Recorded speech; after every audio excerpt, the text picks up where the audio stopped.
So you work in healthcare, your partner works in healthcare, you've got really good jobs in healthcare, yet between you can't seem to save enough money or have enough quality time to spend with your family. Your job's stressful, sometimes feels a bit like a grind, and you haven't been on holiday since before COVID. Is there another way? Sure mate, move to Australia. But how easy is it really just to do that? Questions about healthcare professionals moving to Australia is probably one of the more asked ones on this channel. And so today we've got Gavin, a father with 2 kids, worked for NHS Scotland, and is here today to answer all the questions about what it's like to move to Australia as a radiographer. How easy is it to leave the NHS in the UK and then work for the medical system on the Gold Coast? Was it really worth leaving rainy Scotland? I mean, that's probably a silly question, isn't it? But I guess we're going to find out. G'day, Gavin. How you going? Yeah, good, mate. Thanks for having me on. Nah, thank you. And it's always the British question. How are you? How was the weather today for you? The weather today was perfect. 23, 24 degrees, nice and sunny. Got a chance to pop out for a coffee on my break at work. Yeah, it's everything we'd hoped for. I think we knew it was going to be hot and humid over summer, but from April time through to October, it looks like it's going to be mid-20s every day, which is great. Absolutely. Now, before we start, I do have one question because I noticed that you've been on holiday recently. And sometimes when people are thinking about moving to Australia, particularly to some of the places that we live, you kind of think to yourself from a weather perspective, why is it that you need a holiday? Aren't you kind of on holiday already? So how was that? How did that feel differently climatically, I guess? It feels different for a couple of reasons. One of them is, I think sometimes as a parent with really young kids, you feel like you need a break from the kids, but in actual fact, you don't. You just need a break from doing the washing, doing the cleaning, going to work. And so it's nice to take them away somewhere new. If you're staying in a resort, it's obviously perfect for them. We stayed up on the Sunshine Coast at Twin Waters in Novotel, and they've got wild kangaroos wandering around, and they were outside our sort of suite at one point. You know, they like going for the buffet breakfast. They enjoy seeing new places. And for the adults to get a chance to go up to Noosa, Mount Coolum, Australia Zoo, for example, it's great. It's great because, yeah, where we live is fantastic, and it does feel a little bit like you're on holiday every day. That lasts for a month or so, and then you settle into routine, the kids go to school, you go to work. So it's great to have, I would say, picture-perfect holiday locations 2-hour drive away. Absolutely. That's one of the main reasons why we got a caravan as well. You don't have to go far to kind of suddenly feel like you're in a little bit more of a holiday vibe. Gavin, can you paint us a picture of what your life was like before you moved to Australia? Kind of what did you leave behind? What were you hoping to find maybe? So we obviously both worked for the NHS. I worked as a radiographer. My wife worked as a sonographer. I worked at quite a senior level as a manager.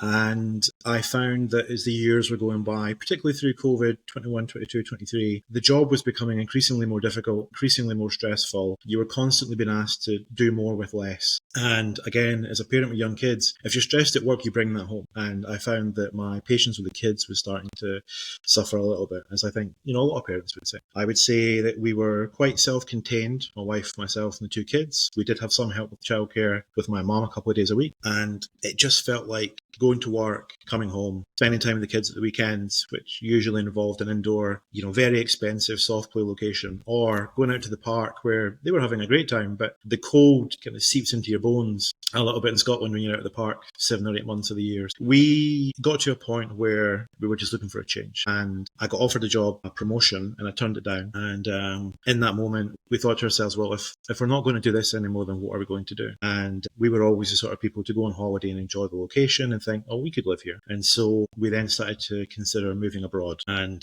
we can get into it later, but Australia became the destination that we chose to move to.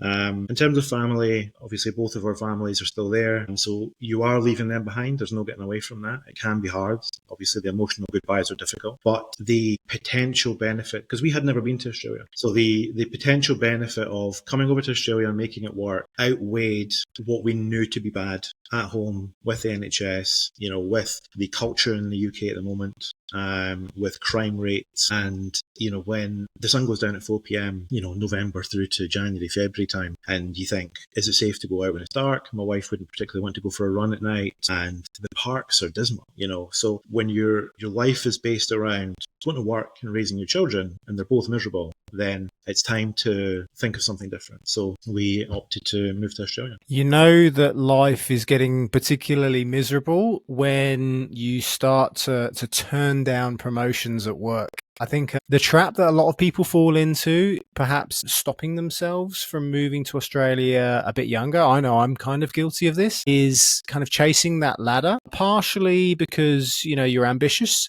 but also I think sometimes partially because you need that extra paycheck to Yeah. pay for things, which in itself can sometimes be a lost leader. You get more money, but you just end up spending more on your lifestyle and it doesn't really actually amount to Yeah, much. the more money you have, the more money you spend. I mean, just for context, and not all your viewers are going to understand this, but I was a band 8 on the NHS, my wife was a band 7. So a band 8A is making about, I think now it's £60,000 with the new pay rise, and a band 7 is making about 55. And when you're still not saving money because your mortgage has gone from £1,100 a month to £1,700 a month, your council tax is £320 a month over 12 months, not 10. It's £200 a month for gas and electric. It's £700 a month for nursery, 2 days a week. It all adds up, and all of a sudden you've got one full salary going out the door. Whoa, sorry, 1 second. I was just processing some of those numbers. Did you say £700 a week for 2 days, or No, was that no, a month? a month, Oh, a month. Yeah. I know it's weekly here. Everything's weekly here, Yeah. but it's monthly in the UK. So you add it all up, and you think, well, my wife's salary is because she was part time, so she was pro rata on that first number I gave you.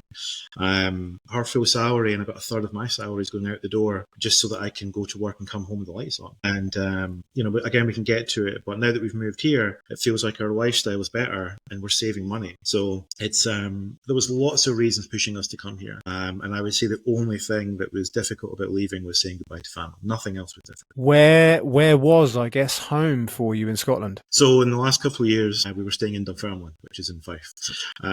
We lived in it. So my wife grew up in Edinburgh. I grew up in Fife. We lived in Edinburgh together for about 7 or 8 years. And then, in 2021, we bought what was going to be our forever home. It was a 5-bedroom, big, beautiful, brand new house in Fife. And within about 4 months of living there, we just started exploring opportunities abroad. And I think the first people we came across were Maz and Ben's channel. I think they came around first. Going back through my WhatsApp messages, it was March 2022. Okay. And then whenever your channel came into existence, I don't know whether YouTube would tell you when I subscribed, but it was fairly early on. So again, your videos as well came round and we debated on it for a while, but we knew that we were seeking a change. We knew that we were not happy with how things were. What was the tipping point for you that made you decide, you know what, we've been thinking about it for a while, let's give Australia a go? So like I said, the first messages I found talking about it were March 2022, and on the NHS in Scotland 22-23 pay deal didn't come through until February 2023. So all of that sort of pay rise got backdated for the 10 months. And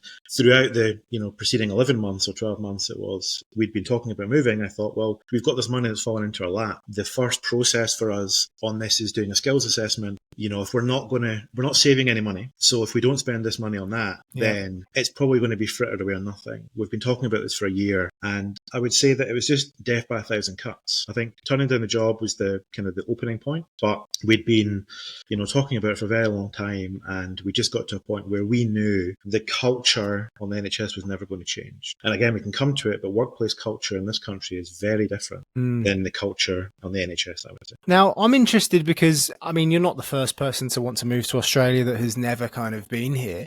March 2022 was when you first started talking about it, but I'm interested prior to then, why Australia? Is it something that you'd kind of, I don't know, some people say, I used to watch Home and Away or Neighbours, that's a bit weird sometimes, particularly when they don't live anywhere near those places, but why Australia? So there's no big dramatic reason for it. My wife and I are known for making big decisions fairly quickly. We got married abroad. We've always done our own thing. Yeah, like I say, we'd spoke about it very briefly, and then we just sort of entertained the idea, well, if we did move abroad, where would we move? It'd have to be an English-speaking country. Okay. Yeah. Okay, so it's Canada, America, New Zealand, Australia, roughly speaking. Canada's too cold. We all know what it's like in America at the moment. Even 3 years ago, the mass shootings were just an immediate no for us. New Zealand is probably along the same lines as Canada. It's very expensive, and the weather's kind of UK-ish. And so then you were left with Australia. And then when you're moving to Australia for the primary reason of beaches, sunshine, and good weather all year round, well, you're only going to move to Queensland, I think. So in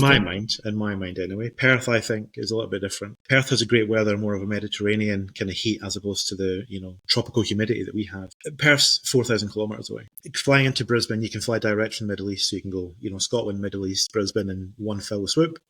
It had the Gold Coast, the Sunshine Coast. So within a couple of weeks, we knew we were going to move to, somewhere in and around southeast Queensland. And from, I would say, April 22 to about 6 weeks before we left, it was going to be the Sunshine Coast. And then about 6 weeks before we left, again, prone to making big decisions fairly quickly. By this point in time, had 18, 19 months had gone by. The kids were a bit older, and we'd been, thousands of hours into research of where you're going to move to, and decided to move to the Gold Coast at the last minute. Why the Gold Coast? We knew it was going to be southeast Queensland. We didn't want to live in Brisbane. I think you've mentioned it in previous videos. I don't think that it's got very good beaches. My wife grew up in a city. We didn't want to do that. We wanted to have something a little bit more laid back. And then if it's not going to be the Sunshine Coast and it's not going to be Brisbane, I mean, you only have to take one look at a picture of the Gold Coast to think, wow, that looks spectacular. Yeah. That was it. Now, I have had lots of people asking me specific questions about how do you move to Australia from a medical perspective. And now I'm a teacher, so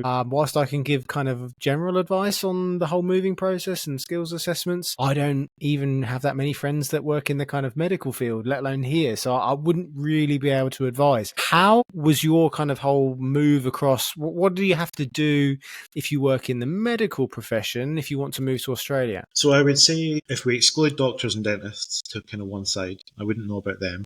But for all the other professionals on the NHS, everybody, it's like a band 5 starting point, which would be nurses, physios, midwives, OTs, etc.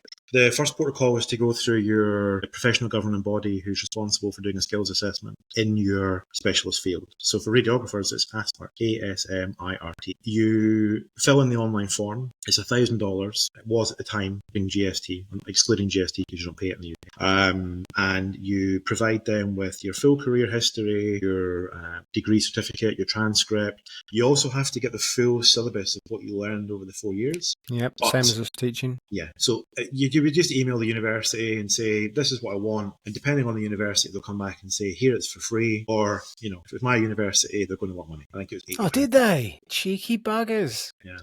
So you pay that. Sometimes they offer a package because they're used to people. So where I studied in Scotland at Queen Margaret University, they're only one of 3 universities in Scotland who offer that degree programme. And when I studied, about 50% of the course were from the Republic of Ireland. So they conveniently offer a package where they'll process all that information for you for the Irish health body. Now, they don't do it for Australia. However, you can still apply for the transcript. So you get it all together. You have to get everything notarized.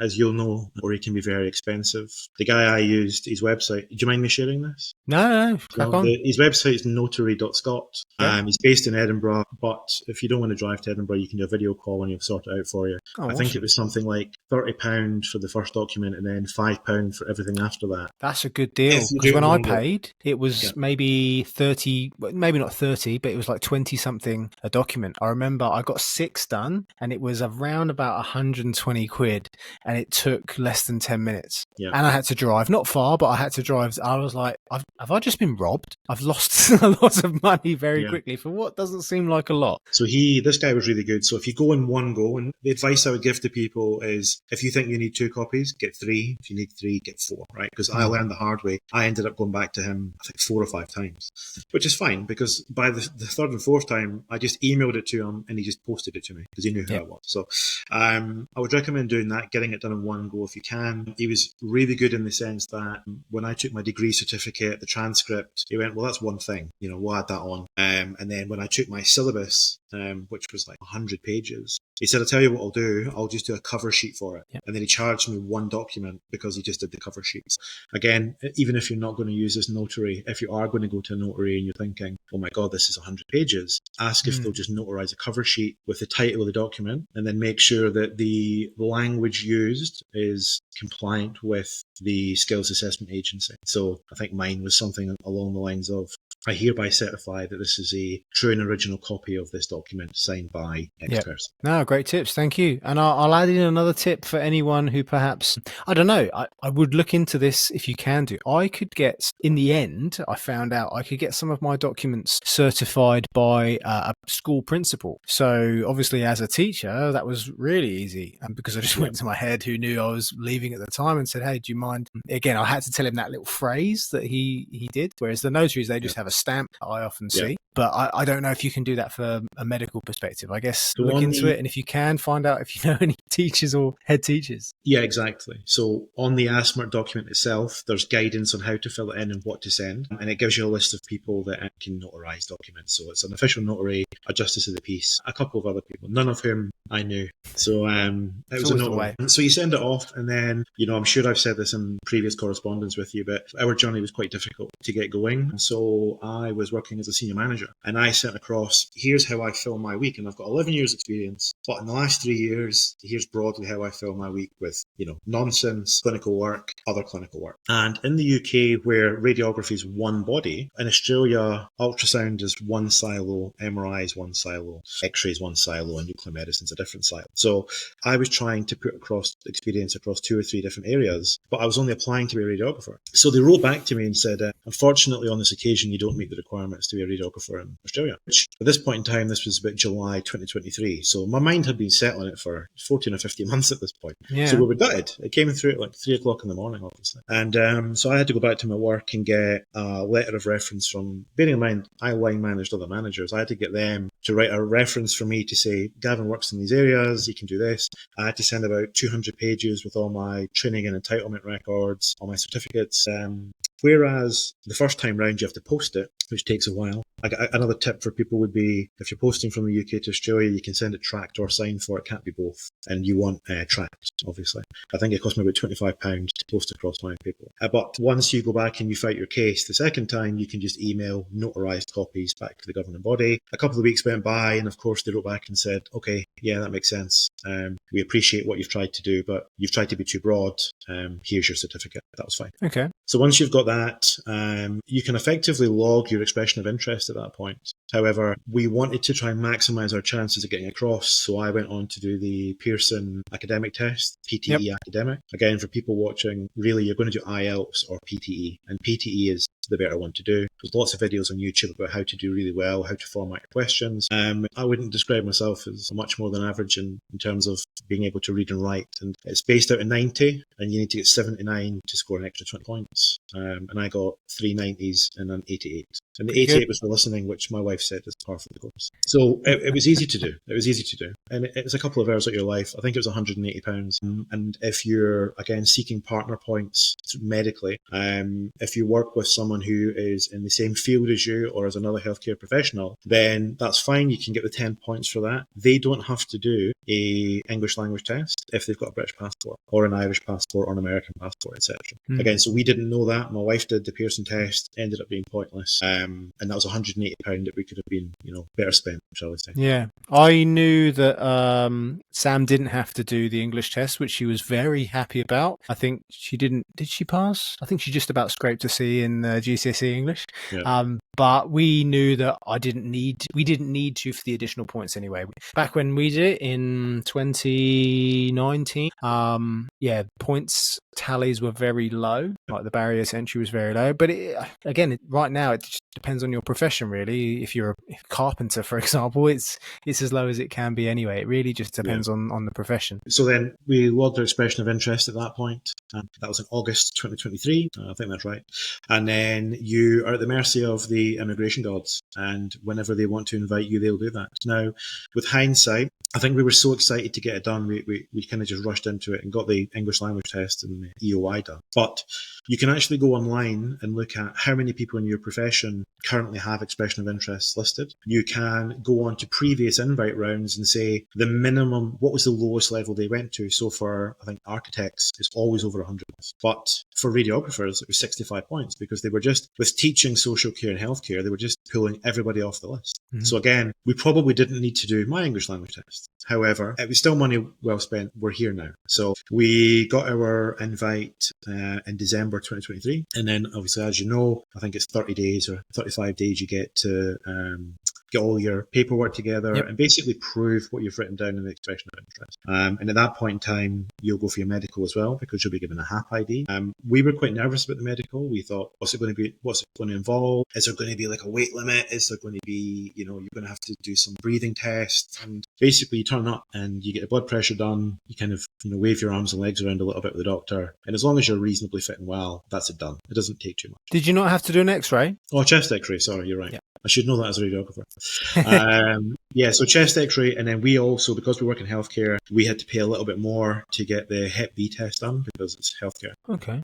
And then if you're a plumber, you have to get Hep C checked, I believe. Oh, okay. So, but again, there's not a lot of places in Scotland that offer an Australian immigration package health check. The private hospital in Edinburgh, Nuffield Health, they do offer it. I think it was something like £400 for a healthcare check per adult. And then both of our kids are under 10, so you got the under 10 healthcare check. Yeah, I think all in it was about £1,000. Yeah, they're weirdly, again, like how you describe, I remember it being pretty similar. You kind of go in and it's all pretty easy, hunky-dory, and then you're like, how much money was that? And the doctor's kind of sat there smiling at you like, yeah, you have to pay it. Yeah. But what I would say is when you're going through this process, you can't do the medical until you've been invited, which makes sense. But you can apply for your criminal record check while you're waiting. And then what you can do is you can add it. Or you can certainly get the certificate through, get it notarized. And then when your invite pops round, you can just get it uploaded. The online portal is really easy to use. I'm guessing it was the same portal that you used. It's the same one, immigration. It's the same one I'm currently using now for my citizenship as well. Yeah. So if you're somewhat confident with the computer, so you work with IT a lot, I'm sure you would manage. My wife would be the first person to say that had she been applying on her own, she would have got a migration agent. It's a bit like Marmite. Some people think that it's fine, we've got on with it, but other people will say, I'm not interested. I'd rather someone else did it for me. Do you know, with regards to would you use a migration agent versus doing it yourself? I mean, I used a migration agent for moving here. I'm doing the citizenship bit myself. And I agree. Weirdly enough, using that portal, the most difficult thing I found was formatting Sierra's photo correctly when, again, it's the same portal if you're applying for your passport kind of thing. She's a citizen already because she was born here.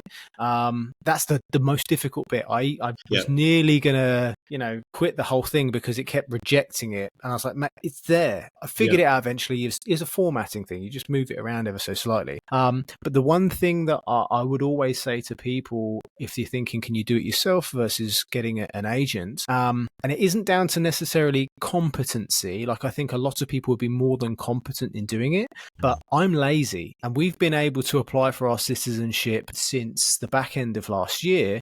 And I'm still now I think I've done my form and Aurora's form because she's on mine, but we've still got to do Samantha's. And that's literally it. When I had a visa agent to do it, it would be like, your expression of interest is in, or they've replied to you now. We just need this, this, and this. And I could just about cope with providing that to them and knowing that they'd kind of finish off the rest. It's a bit like an assistant, if you like. Yeah, I would agree. Again, we can come to it, but we used a relocation agent and it's the best money I've ever spent.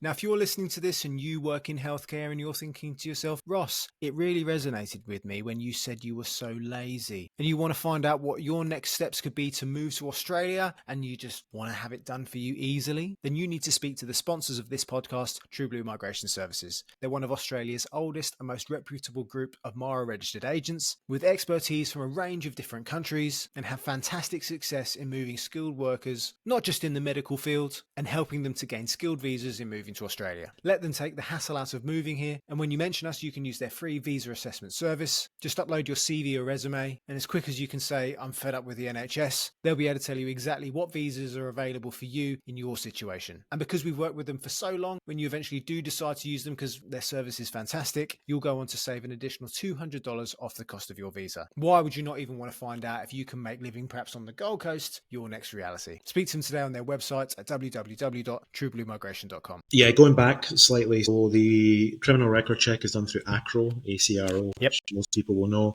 I think it was a small amount of money. I can't remember, £20-30 or something. Yeah, that's the cheap bit. But it's cheap. One last thing I would say, going back to the very beginning, when you're applying for your skills assessment as a health professional, you have to provide 3 years of CPD. Now, there may well be a couple of people out there that have got 3 years of CPD lying around. I suspect 95% of people don't. So if you're working towards saving for this, or you're working towards getting your documents ready, it might take a month or two to get your syllabus through, or other documents that you may need. need. So just keep working on your CPD, keep getting it together. It's on the ASMRT document what they're looking for. They're looking for kind of a spread of documents, a couple of journals you've read, a couple of presentations, maybe an essay you've written, or a course or conference that you've attended. That's interesting to note, because I think teaching over here is pretty similar. Not necessarily that they request some CPD documents, but I know that as a registered teacher now in Queensland, in order to keep my registration, I have to provide evidence of 20 hours worth of CPD. So, I mean, I often talk about how bureaucratic Australian professions generally are. You know, you always need a ticket to be able to do this, a bit of paperwork to prove that.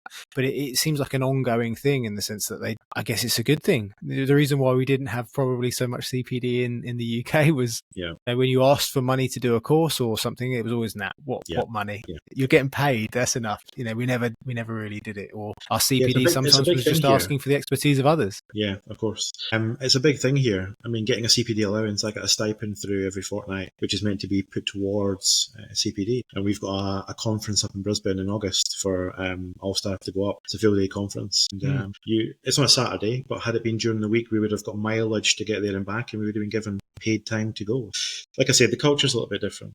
Bringing us back to logging for application, we were very lucky, again, probably because it's healthcare. We lodged our application like 3 or 4 days before the deadline. It was mid-January 2024. And then on the 16th of February, my visa came through. Wow. So very quick, yeah. Good turnaround. And just so we know as well, what visa do you have? 189. The Gucci one. Yeah. So my wife at the time was 38 and I was 35. So we were too old for the working holiday visa. And again, with young kids, there was mixed messages around how much it's going to cost to send your kids to school. I don't think you're entitled to a working holiday visa either with children. It's you're not allowed to add dependent. Yeah, no, it's just the visa for you essentially as the applicant. You're not allowed to add dependents onto it. Yeah. So we were obviously keen from the outset. Again, I'll acknowledge that we're lucky to work in healthcare. We wanted CCS, we wanted Medicare, we wanted to be able to buy a house without paying a huge amount of stamp duty. We wanted to feel like we'd put 2 feet on soil and it wasn't a temporary thing. We wanted to come from the outset with a mindset of we're here to live. And so what was sorry, go on. No, so that's why we waited in the UK and waited for a 189 to come through.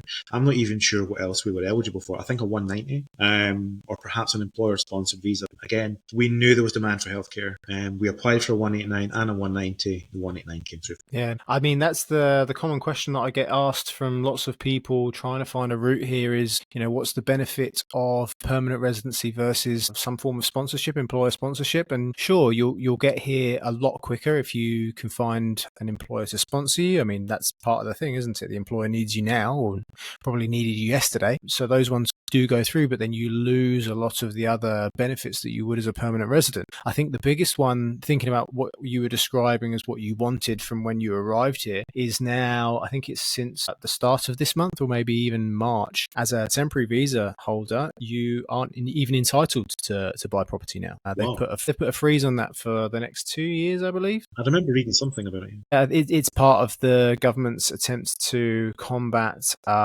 surging house prices, you know, cutting out certain players in the market, you know, being foreign investors, which is technically what you would be as a temporary visa holder, because you're not a permanent resident or a citizen, you're a foreign investor. Even if you could afford the extra fees associated with being a foreign investor, now you're just not allowed to buy property here. So listen, I'm not against it. I think that having moved here and gone through the rental process and seeing how much house prices are going up, I'm not against it. Yep. And that's one of the reasons why, if you do want to move here and you want to take it seriously, then perhaps a little bit extra of a wait to be a permanent resident isn't necessarily a bad thing. Yeah, correct. So now that you're here, I guess, what was your first impressions when you finally got your feet on the soil as a permanent resident in Australia? So we got in on the 2nd of November last year. We'd left Scotland at 4 a.m, minus 2 degrees. And we landed at 5:30 on a Saturday evening. And I think it was like 33 degrees outside, which still warm. We hadn't been on holiday since before COVID because, cost of living, we weren't saving, etc. And so it was hot. It felt humid. And we thought, wow, this was hot. We had to get a shuttle bus from the international terminal to the domestic terminal in Brisbane to get a rental car. Yep. And so our first thought was, I can't believe we're finally here. We were so nervous that when we came through customs and we got to the agent all that sit in the booths. I had my passports and copies of her visa grant, and in a bid to hand it all to her, she kind of stopped me and said, "Passports are fine." And we had a bit of a laugh, and I said, "I know you're really strict about bringing stuff into the country. I've got some leftover sweets. Is that okay?" And she was saying, "Don't worry about it. It's fine." So that was nice. The first sort of Aussie that we interacted with was quite friendly. I think sometimes gate agents get a bit of a bad rep, but she was really nice. And then we jumped in the car and we were staying in a hotel that night near the airport. So we drove around to the hotel and seeing the roads for the first time, driving around. I think our very first impression was it felt a bit American initially, and with, the way the streets were laid out. And then we turned up at this hotel with an outdoor restaurant with a big fountain, and it was great. So that was kind of our first impressions as we landed. But I think even from that day, we were excited to be there. There wasn't any nerves. The kids were delighted to be out and about. And again, just how friendly people were. I know that having watched your videos and other videos, coming from Scotland, where I think it can be quite dry at times, to have people who are outwardly friendly can feel a bit false. But they're just genuinely interested. If you go up to the bar, they're like, "Oh, mate, where are you from? How long have you been here? Are you here yourself? Have you got kids? Or how are they finding it?" People are outwardly friendly, which is Yeah. I think I feel robbed because we moved in COVID of our first experience. I mean, our real first experience, I remember, driving the rental after we'd left hotel quarantine. But like you're not the first person that said actually, the people at immigration and stuff, they're really nice when you land. When we landed, in 2020, we were a biosecurity threat. And everyone's in masks and not really talking to us. And I always remember there was a female police officer. I'm going to call her a Karen because she was middle-aged and white. Raw at the time was 18 months old and she'd just woken up off the plane. She hadn't really even slept in that 24-hour thing. So she was, you know what it's like when the toddler is tired. Yeah. And she's just going crazy. We were kept in the baggage hall waiting for our transport to our hotel quarantine prison for 2 weeks. And she's just going crazy. Everything's cordoned off. You have to sit specifically in the chair. And she's just going crazy. And I'm like, I can't get up to manage her because I've been told to sit in this chair, and Australian police officers have guns. And she came up to me and she was like, "Can you control your child?" And I'm tired myself of having to deal with it. I just looked at her and I went, "You do it. You won't touch us because you think we're going to give you COVID. Like, where's she going to go, mate?" Yeah. Like, you do it. And she just went and walked off. And I was like, I feel a bit bad, but the way I was feeling at the time, I was like, what did you expect, woman? What did you really, really expect? And I hope one day maybe I can apologize to her, but I never saw her face anyway. So. It's fine. I mean, she's heard worse, I'm sure. So yeah, that was her first impression. And then we stayed there for a night. And then the next day we drove down the highway to the Gold Coast. Phenomenal drive, particularly for the first time going down that way. The sun was beating in, and then you join the Gold Coast. The skyline appears, and we're very lucky where we rent in our suburb. It's very modern. There's no like the power lines that you see in a lot of Australian places. We don't have any of that in our suburb. It's all very modern. It's all new. We're a 5-minute walk down from a sort of mini high street of sorts, and with a big lake. That's nice. A lot of people do want that type of feeling, because I know that with a lot of Australian suburbs and cars, you sometimes have to drive quite far to be able to get a little bit of something to do. We're lucky. I would say that if you're moving to the Gold Coast, if you're looking for something a bit more modern, then you're looking down towards around about where we live, which would be Robina, Varsity Lakes, Reedy Creek, and then further south is very beach, and further north of us is very city. Yeah, you kind of got the best of both worlds in that kind of area, really.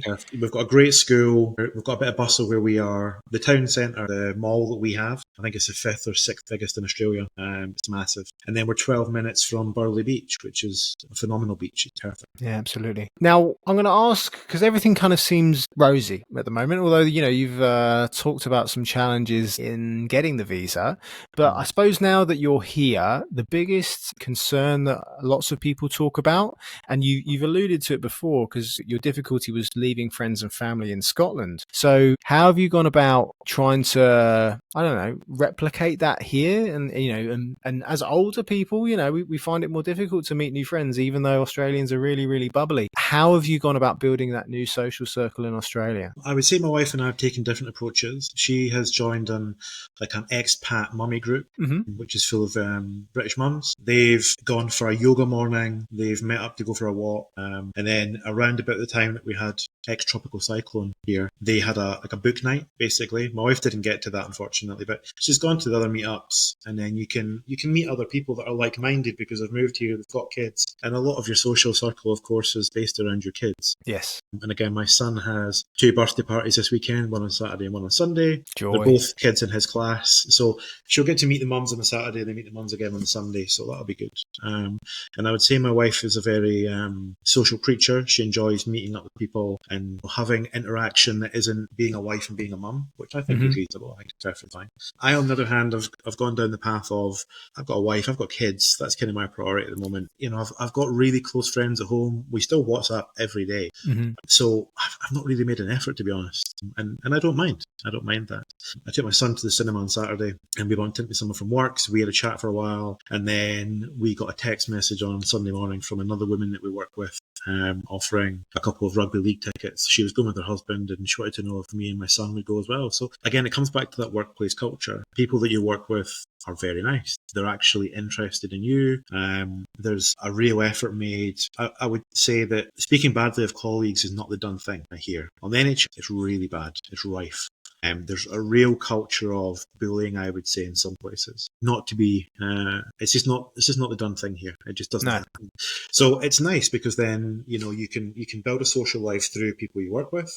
You can build it through your kids. So yeah, I must admit, my wife has kind of gone out of her way and she's found these resources and she meets these mums and they have their own WhatsApp group as well. So they're texting all the time. And I've just not felt inclined to do so as yet. If I wanted to, I know that I could message the guys that I work with and we could go down the pub for a couple of beers. I work with a Canadian guy. He's already suggested that. So I think it can be hard. I think if you were to move on your own, I could imagine it being lonely initially. But having come from a fairly self-contained family unit to bringing all that with me, we're following much of the same routine that we had at home. We're very much in our family era at the moment, and a lot of our time is spent raising our kids and going to work, basically.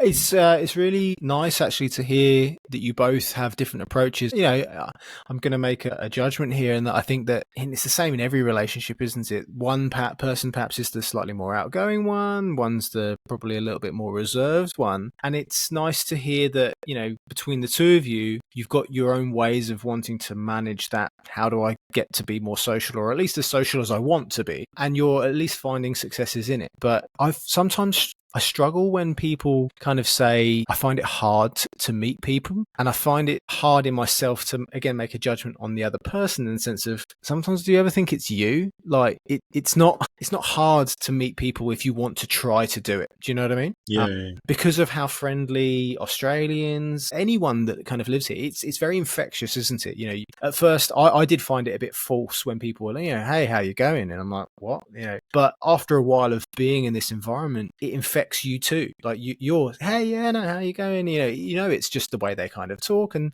all right, but it makes everyone feel happy. So if you're the person then into this environment and you're finding it difficult to strike conversations with people, you know, you kind of think to yourself, well, are you really trying? Like, because it's a bit like shooting fish in a barrel sometimes. You know, you can sit on the train and just, okay, there's some people on the train perhaps you don't want to strike a conversation with, but on the whole, you know, he doesn't look too dodgy, I'll just start talking to them. Especially even things like football. You know, you were saying about going to there. I get some of the most interesting chats ever when I go to watch the footy, particularly with my kid, and even the other person might not have a kid, and we just start talking about stuff.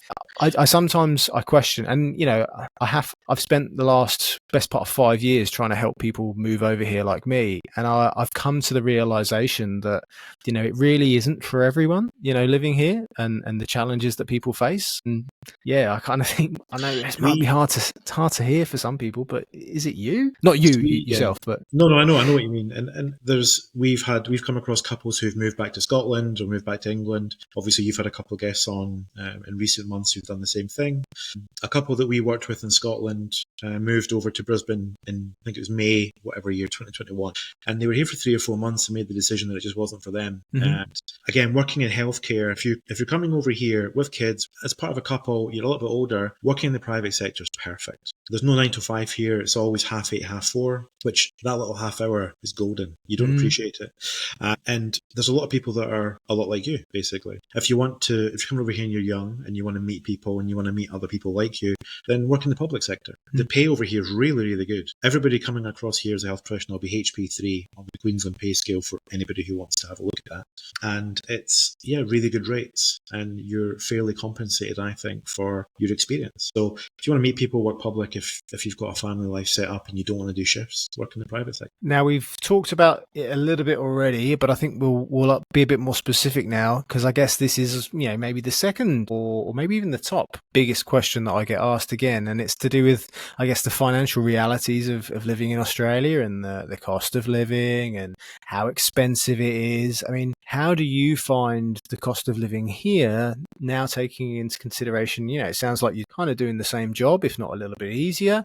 How's the money situation for you now that you live in Australia? So, like I said, I was a band 8 in the UK. I came across here. I'm not sure what the rules are around me disclosing salary from my company, but I came across here and I felt I was fairly compensated. So I left that job behind and I was giving up management. Spoiler, I'm doing it again now. But I came across here to give up management, have a more laid back lifestyle, just go to work, scan people and come home. Mm-hmm. So again, for radiographers coming across, I was earning somewhere between band 6 and band 7, we'll put it that way. And I felt that was great to just come across here, do that work Monday to Friday, 8:30 to 4:30. And it's a little bit less money, but my wife is earning more money because sonographers are like hen's teeth. So that balanced out. And so we were earning, when we first got here to about 3 weeks ago, actually, we were earning about the same as what we were earning in the UK.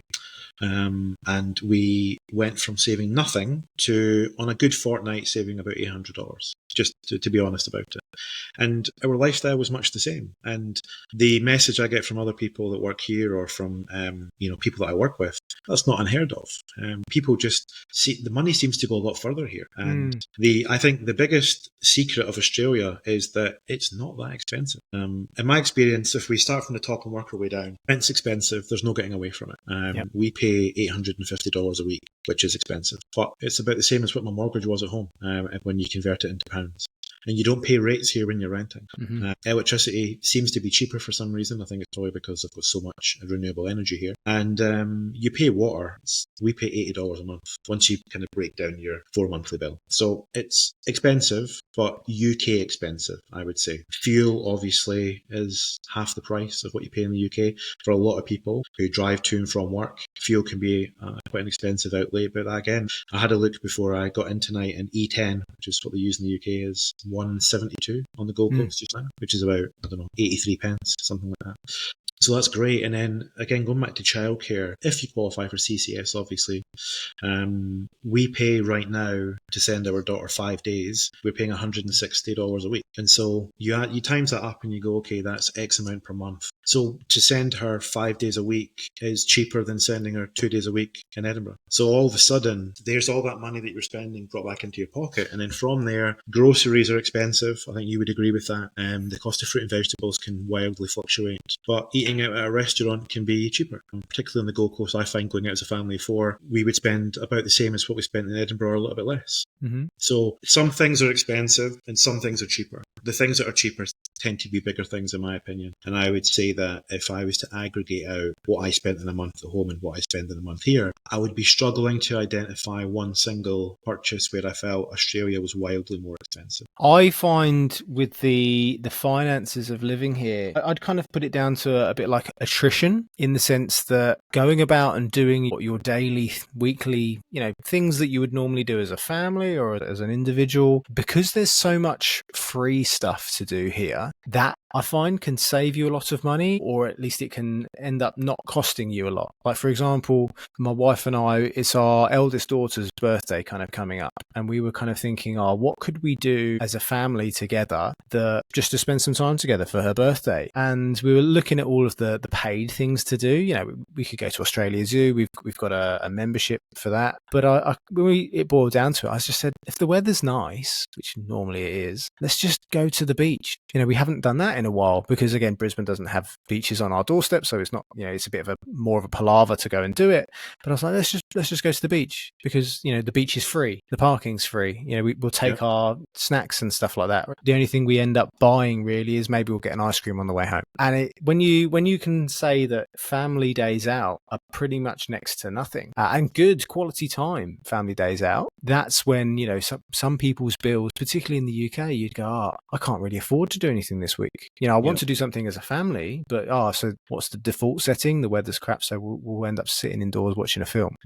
And that's the sad truth of your life, and you just keep repeating that. Yeah, absolutely. And nobody struggles financially because of one-off purchases. Like you say, it's all the small things that gather dust. And, add up. We were talking last week about the cost of coffee, and when Costa are charging £4.80 for a small coffee, which is doesn't taste particularly brilliant, and over here paying $6 for a big coffee, is considered very expensive.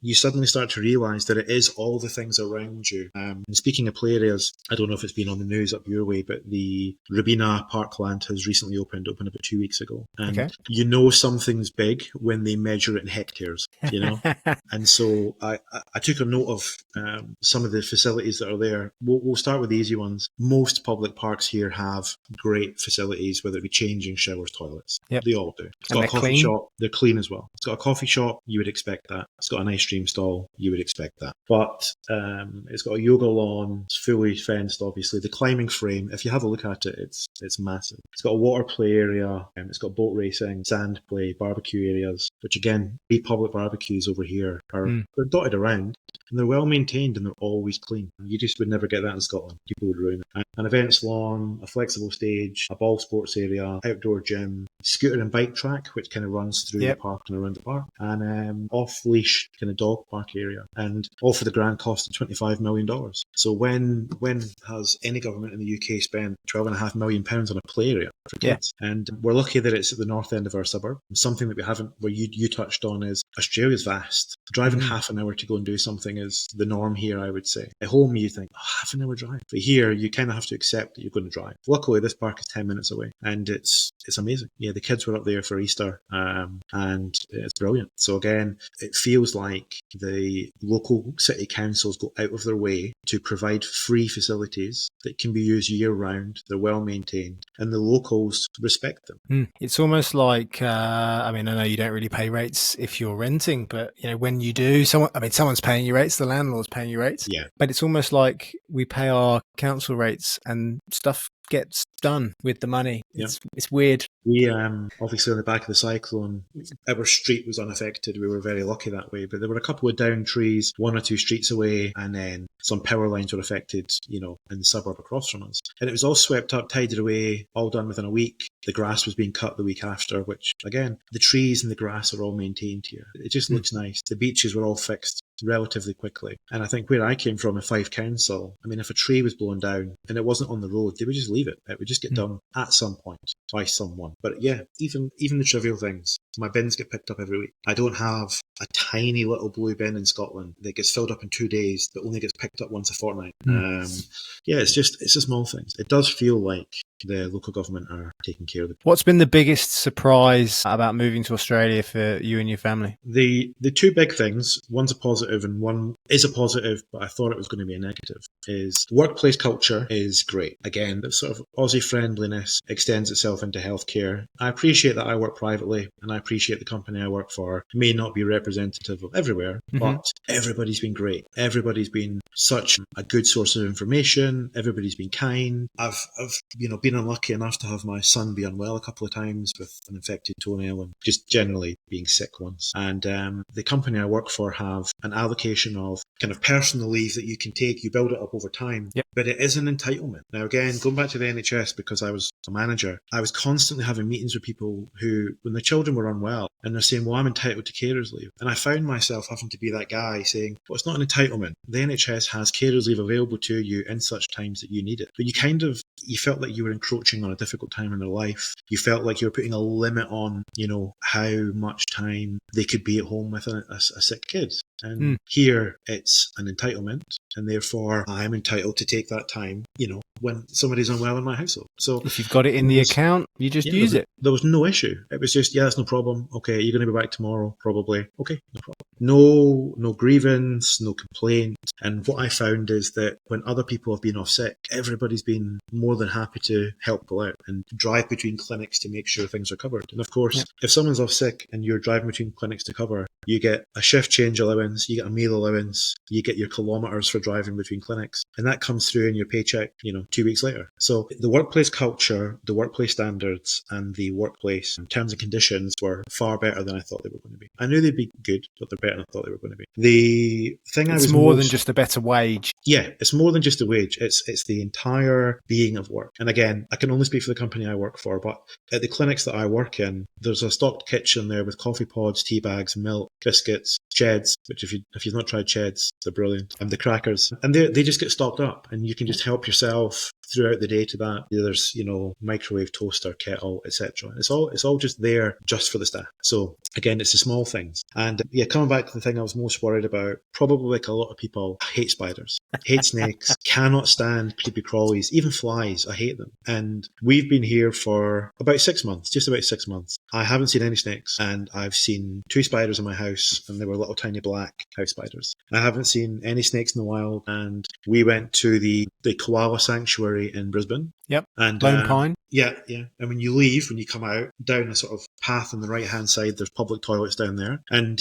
up on one of the bushes, there was a spider about the size of the palm of my hand, including its legs, just kind of nestled away in the tree. I took a picture of it. Big web. Oh yeah, the web's huge. Yeah, golden orb that would have been. My legs, yeah. I took a picture of it and thought, wow, I'm glad that's not where I live. But that's it. Little tiny geckos you see a lot of, and the big sort of iguanas, the big lizards that you see in and around public spaces. I don't mind those. And then obviously ibis. You get a lot of ibis here. So no spiders, no snakes. So if anybody's sitting at home, nobody was more worried about that than me, genuinely. But after the first 2 days here, I stopped putting the torch on at night to go to the toilet. And if you live in a big town, you're just not going to see them. I know people that have lived here their whole lives that have never seen a huntsman. They've never seen a snake in their property. And so there you are. So if you live somewhere built up, happy days. Yeah. I mean, I find it difficult when Australians say I've never seen a huntsman. If you only ever lived in an apartment not really high up type of thing. Yeah. You see them where I am. I mean, we're reasonably rural, nothing too major, but compared to living in the city, I can see.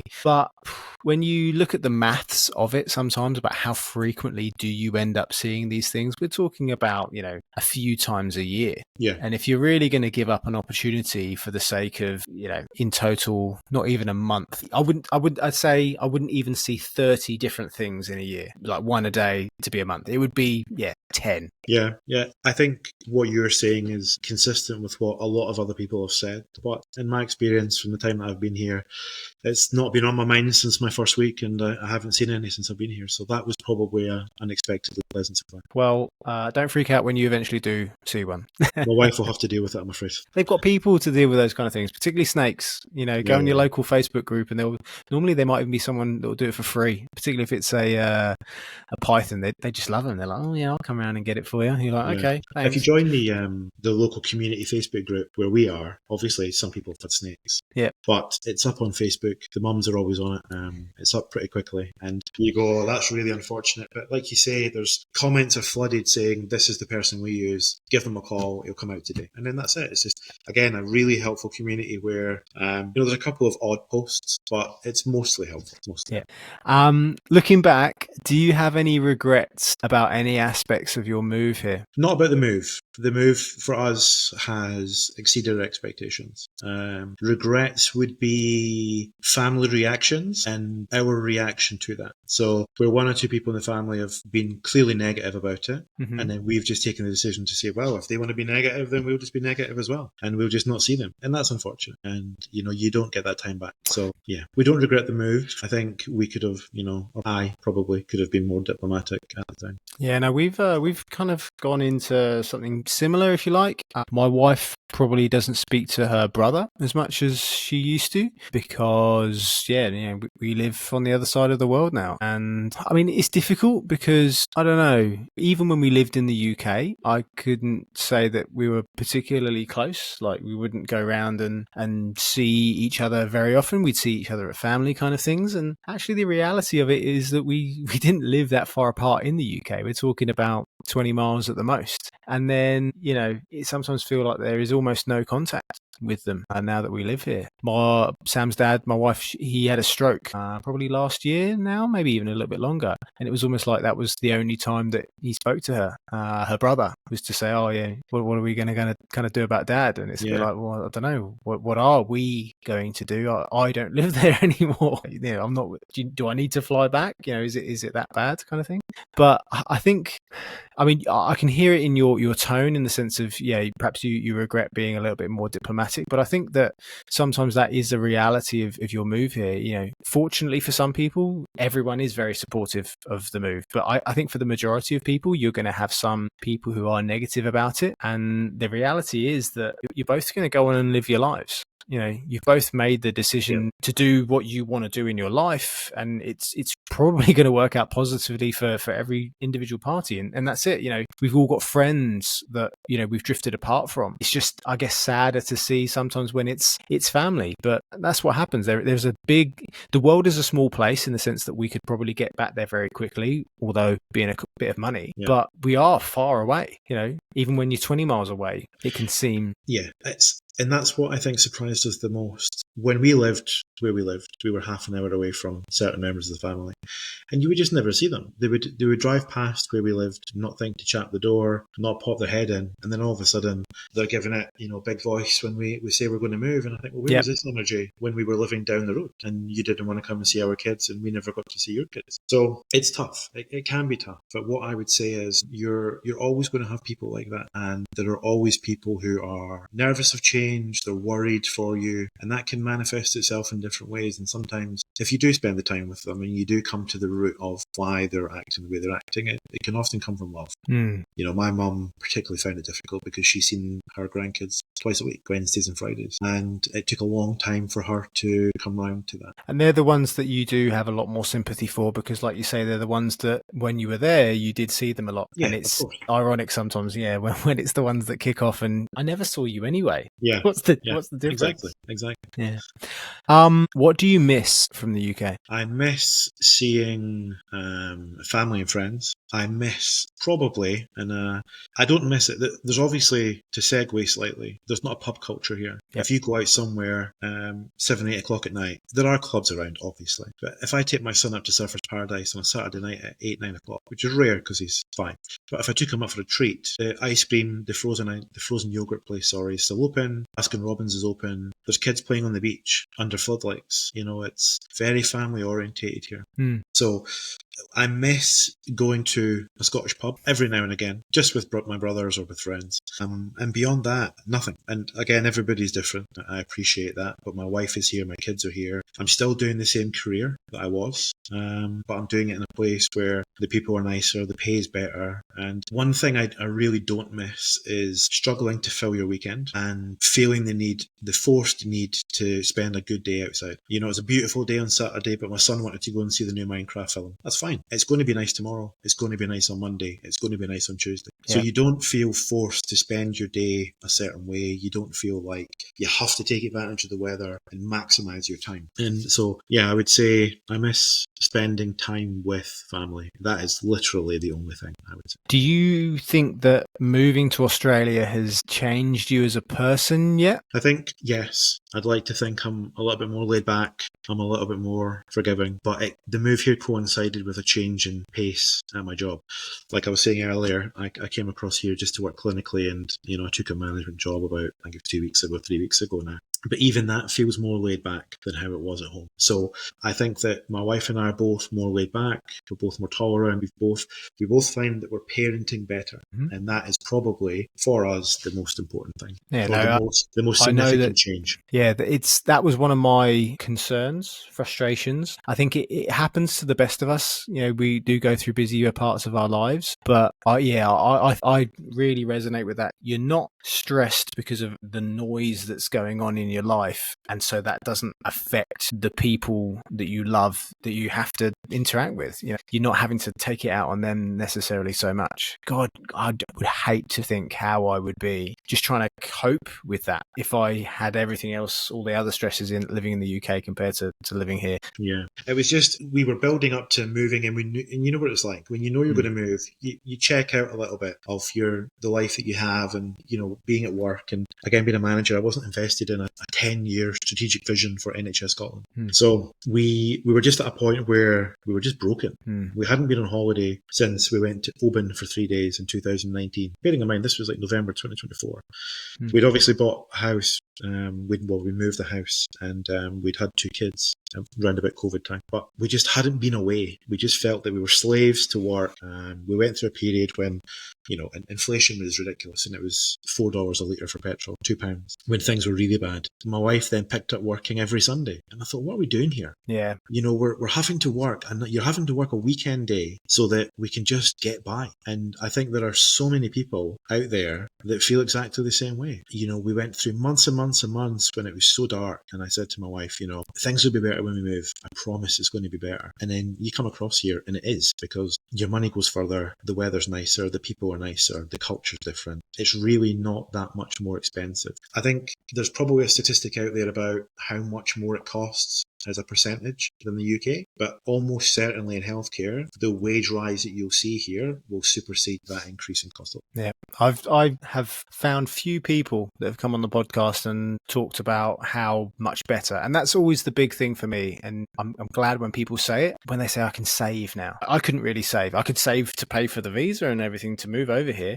I think I used to kid myself as a teacher and saying that when it came to exam season, I'm going to pick up an extra exam marking contract because, yeah, it's professional development. It's paid professional development. But the reality was that, no, I needed to do that for the few weeks every year just to pay for bills, you know, and that's a sad thing. You know, we spend all this time getting educated, going to university. We're told that that's going to lead us to a better life. And yet actually we're still struggling to pay for basic things. Yeah, it's if I could summarize it in, you know, sort of one analogy, it would be, I worked for the health board I worked for 11 years, same hospital. And, you know, I'd come from being a junior radiographer up to principal radiographer.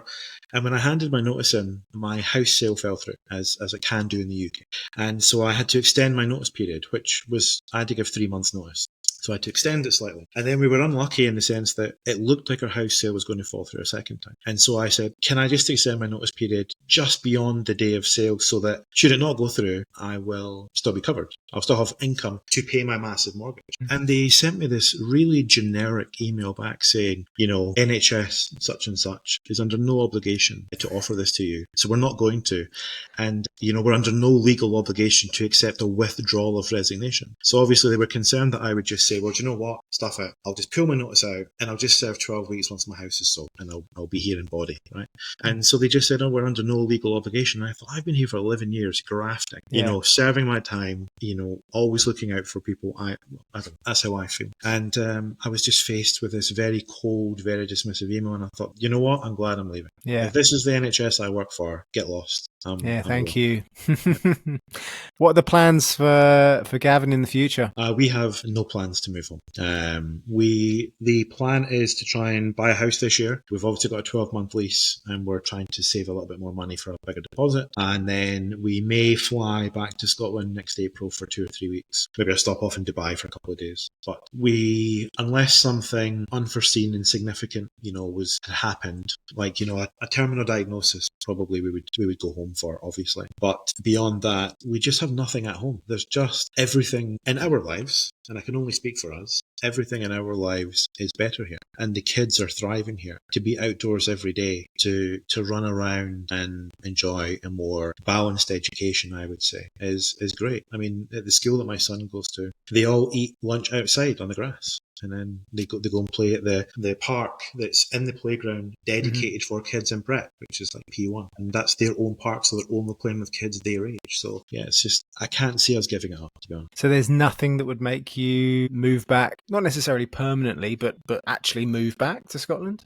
Honestly, if I won the lottery, I'd probably buy a house there and spend, you know, a bit of time there every year. Go for honestly, the warmer months. yeah, Ross, we're not going back. That's the simple answer. So what advice then would you give someone considering the move or doing the move to Australia? Two things. The first one would be, and I touched on this earlier, a relocation agent. They cannot do enough for you. Certainly the company I used, which is called Claymore Thistle, when we were looking for a I think migration you're the agent. second person on the podcast that's used them now. Sorry. Relocation agent, sorry, not migration agent. We organised a video call, and the woman who was the manager for the company grew up in the same housing estate that I grew up in Scotland. So we felt that, the universe was selling us a sign. And we went with them, and they just were phenomenal. We organised video calls with the woman who was based in our town, city, Gold Coast, and she helped us with all the paperwork. She did all the viewings, she did videos for us, and it was just perfect. She just told us exactly what we had to do, gave us templates, did it. They sent us 8 or 9 properties to say, what do you like about this, what do you not like, and then they could tailor their search. They then would come do a video walk around of their house, and because they do it a lot because they're busy, they get a relationship with the agents, and so we were really keen to get this house. And we spoke to the woman who was helping us, and she said, look, I know the agents. I'm going to hand deliver your application. And when I say the application, people at home have got no idea how difficult it is to go through to apply, which is one sort of online platform, and then Tenant app, which is the other platform. And you have to just provide so much information, but they make it really easy. And so the best money I spent out of the entire journey, other than the flights, was the relocation agent. And then once we got here, she helped with nursery. So in advance of coming, she went and did a walk around the nursery for us, told us how nice it was. And then when we got here and we got the lease and I could enrol my son at school, we didn't hear back for a week. So she said, well, I'll deal with it. I'll phone them. And so she dealt with it and got us an interview with the school like 2 days later. And so they made sure that we were settled, did a little welcome gift for us when we got here. And they kept in touch with us for the first 3 or 4 weeks. And I know from speaking to other expats, once, their relocation agent got them a house, that was it, they were gone. But yeah, the company we used was Claymore Thistle, and they were just absolutely phenomenal. Having, obviously, on their private messaging app that they have, it's all women that are in the company, it seems to be. And I don't know whether or not that makes it a better experience, because they've got that more nurturing approach. They're more proactive in what they see and what they're looking for you and your family. And we just thought it was phenomenal. So, and how much do you pay for that kind of service? So we paid for, I think it was like the second highest package, because we just wanted, a bit like the wedding planner. Second highest? Cool. What would you get for the top one? It's almost like there's nothing else they could have done for you. No, the top one had 1 or 2 other things, or like private skill checks and other things like that. So the reason that we got so much out of the second highest was we didn't need them to do 1 or 2 bits, and so they substituted them out for us. And they're really nice. So I think it was $4,500 plus GST, something like that, or $4,500 with GST. $4,500 to $5,000, but £2,500, $2,250, something like that. And again, but absolutely, if you're talking about what could be the third biggest stress, I mean, there's so much stress of getting here, and then all of a sudden when you get here, you're still fighting to not survive, if you like. I don't think you're going to die, but so I have had. Go on. Sorry, the thing is, if you want to rent a property here, you have to inspect it. So you've got 2 choices. You come across and you stay in a hotel or an Airbnb, and you hope that on your own, you can produce a package that is going to be, suitable to be 15 other people to the house. I mean, when we got the video walk around for this house, there was loads of people in the background walking around at the same time. And so we relied on their experience and their knowledge of the system here to say, this is a couple from Scotland. This is their family profile with all their pictures of their current house and of their family, which is what they're looking for. And you need to take. And so that worked out well for us. And navigating through all the paperwork of the rental, and then when you land here and they go through the house and tell you like what damage is there and how perfect the house is. It's like like a state of the house type thing. They double check that for you. They'll come around and say, well, actually, they've missed this, they've missed this. Yep. So again, going back to that being lazy. That's me. It's just perfect. It's just, honestly, to be able to be in the UK and know that when I fly here, so we knew that our lease started on the 1st and we flew in on the 2nd and we stayed in the hotel that night. So I knew when I drove down on the Sunday, my keys were sitting in a lockbox attached to the front door. Yep. And so I was able just to go into the house, And then that was us in the house. And then we were able to organise in advance, picking up furniture, fridge, and all that type of stuff. That would be the first thing. A relocation agent cannot recommend it enough. The second thing would be, and it's more of a philosophical point, I think, is you miss 100% of the chances that you don't take. We spoke to so many people, particularly my wife, who's a sonographer, and she spends 20 minutes per person all day, every day. And when she was starting to tell people about the move, so many people on a weekly basis were saying, I wish I did that. Or I wish I'd been brave enough to do that when I was younger, when it was £10. Or I wish I'd taken the leap and tried it. And, I've never met someone who came and went back and said, I regret going. There's probably people out there, but I've not met them. We didn't want to get to the point where one of us turned 45, which is kind of the threshold for a 189, and then be stuck in the UK thinking, what if it was good? And if you work in healthcare, and I can't speak for all professions, maybe some of them are not as in demand, but I knew that if we came across here for 6 months in a year and didn't like it, we were going to walk back into jobs in the UK because there's such a demand for experienced radiographers and sonographers. So if you're at home and you're thinking about doing this, or you're caught in two minds, just think to yourself, is it going to be worse than what I'm going through right now? And the answer probably is going to be no, because if your life was that great, then you're probably not the person who's thinking about moving. Yep. So my advice would be get a relocation agent and take a punt. Thanks, Gavin, for sharing your journey with us, and I hope it's given you all a greater insight in what it's like to move to Australia as a medical professional. If you want to see more of what our life is like, make sure to check us out on our socials at That Johnston Life. And if this episode has inspired you to want to make the move to Australia, then make sure to speak to our sponsors, True Blue Migration. Upload your CV, your resume to their website, truebluemigration.com, and very soon they'll be able to tell you for free exactly what visas are open to you to move to this beautiful country. Take Gavin's advice, give it a punt. You never know what could happen, because the only thing that you can guarantee is going to happen if you don't do it is probably going to live your life with a little bit of regret. Don't let that be you, and I'll see you next time.